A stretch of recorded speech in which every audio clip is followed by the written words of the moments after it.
Hello students, a very good morning to you. Welcome back to your computer class. Today I will provide you solution for the last week worksheet. So listen to the solutions carefully. First of all, our first part is fill in the blanks. Question number 1.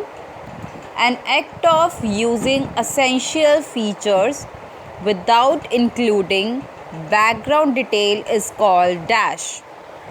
Its answer is data abstraction. First answer is data abstraction. Question number 2. In an object-oriented programming, the stress is given on dash. The stress is given on data rather than functions. The stress is given on data here. Next, question number 3.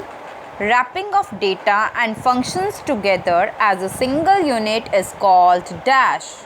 It is called encapsulation. Wrapping of data is known as encapsulation. Next, question number 4.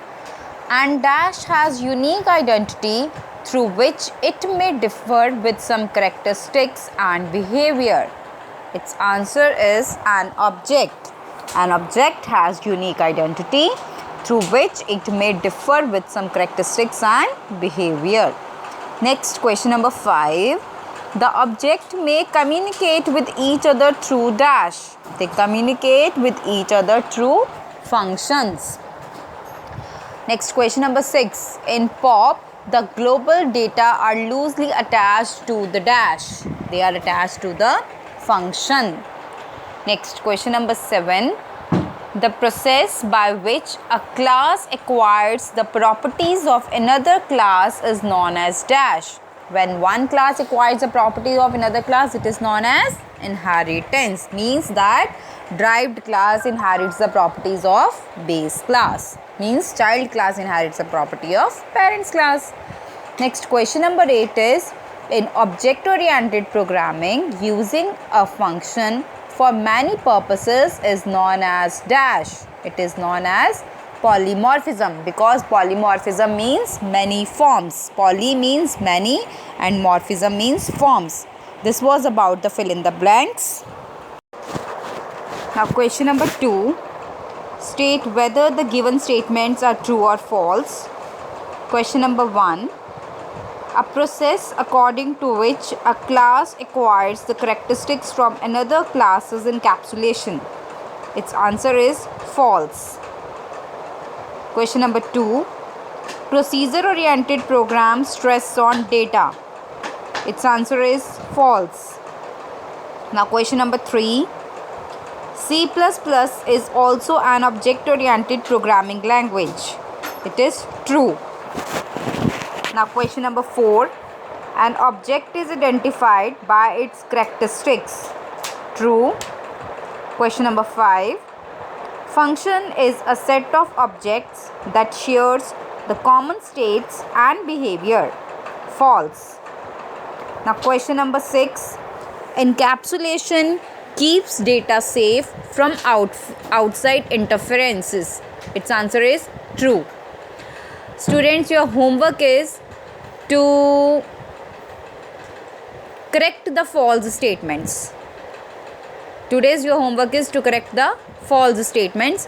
And now it's time to do the third part. Answer the following question. So listen to the question answers carefully. And your homework is also to write down the full exercise, full worksheet on your notebooks. Answers only. You can either write or you can take even printout and start learning your exercises. Now answer the following question. Question number 1. Answer the following questions. Question number 1. What is meant by object-oriented programming? Its answer is object-oriented programming is an approach in which stress is laid on data rather than functions. The data values remain associated with the functions of a particular block of the program so as to encourage data security.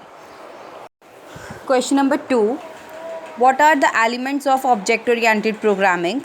Its answer is Elements of object-oriented programming are: number 1, encapsulation; number 2, abstraction; number 3, inheritance; and number 4, polymorphism. Question number 3 is: list the features of object-oriented programming. Its answer is: some of the features of object-oriented programming are: number 1, it gives stress on data items rather than functions. Number 2, it makes the complete program or problem simpler by dividing it into number of objects. Number 3, the objects can be used as a bridge to have data flow from one function to another. Number 4, the concept of data hiding enhances the security in programs. And last, number 5 is it is highly beneficial to solve complex programs. Now next, question number 4. In what ways object-oriented programming is different from procedure-oriented programming language? Its answer is: object-oriented programming, the stress is put on data rather than functions. On other hand, in procedure-oriented programming, the stress is put on function rather than data. Second difference is the data is restricted to be used in a specific program area in OOPS. But in case of procedural-oriented programming, it allows data to flow freely throughout the program. And the last difference is OOPS follows bottom-up programming approach, but on the other hand, procedure-oriented programming follows top-down programming approach. Next, question number 5. Name any two object-oriented programming's principle. Its answer is: two object-oriented programming principles are: number 1, encapsulation; number 2, inheritance. Next, question number 6. Name any two object-oriented programming and procedure-oriented programming language. Object-oriented programming languages are C++ and Java. On the other hand, procedure-oriented programming languages are BASIC and C. Question number 7. Which OOP principle implements function overloading? Its answer is polymorphism. Polymorphism implements function overloading. Now question number 8. Define the following terms: encapsulation and data abstraction. First is encapsulation. Wrapping up of data and functions that operate on that data into a single unit called encapsulation. And data abstraction. Data abstraction is the act of representing the essential features without knowing the background details. Now question number 9. Explain inheritance. Inheritance enables new classes to receive or inherit the properties and methods of existing classes. Students, the example of inheritance is already given in your book and I had already explained you. So take the example from your book. And question number 10 is: what is meant by polymorphism? Explain with example. Polymorphism.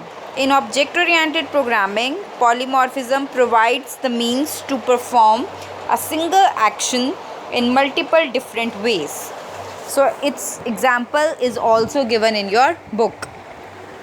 Students, with this we have done first two chapters of 9th standard and first chapter of 10th standard. So try to revise your chapters, and if you have any doubt or any problem, or you can ask me anytime. Thank you very much.